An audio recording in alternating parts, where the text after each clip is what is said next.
चला आज बनवूया मस्त मसाला लावून मटकीची उसळ।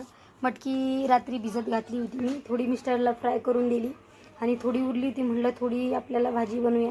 आणि भाजीचं सगळंच टेन्शन आहे, काय बनवू हे मेन मोठा प्रॉब्लेम आहे। मग काय केलं, मटकी स्वच्छ 2 पाण्याने धुवून घेतली, गॅसवरती तवा ठेवला, म्हटलं तवा गरम होईपर्यंत एक कांदा चिरून घ्यायचा आहे। बारीक कांदा चिरून घेतला, बारीक चिरलेला कांदा तव्यावरती टाकायचा, तेल टाकून मस्त आपल्याला परतून घ्यायचा आहे।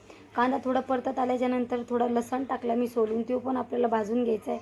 लसूण भाजल्याच्या नंतर त्याच्यामध्ये फूल आणि धने टाकायचे, ते पण मस्त तेल टाकून आपल्याला भाजून घ्यायचे।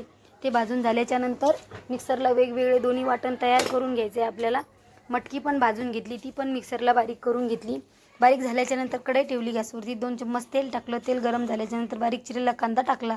तुमच्याकडे जे मसाले असेल ते तुम्ही टाकू शकता, मी 2च मसाले टाकले। मस्त मसाले तळल्याच्या नंतर जे आपण वाटण रेडी केलं ते टाकायचं, मस्त तेल सुटेपर्यंत तळून घ्यायचे। तळल्याच्या नंतर जी आपण मटकी धुवून घेतली ती टाकायची, थोडं मीठ टाकलं आणि मटकीचं वाटण पण टाकायचं त्याच्यामध्ये।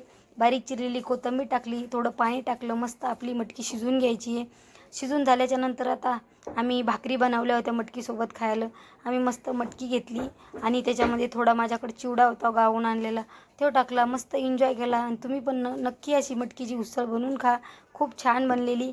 मी आणि माझ्या मुलीने मस्त एन्जॉय केलं। आणि माझी व्हिडिओ आवडत असेल तर लाईक शेअर सबस्क्राईब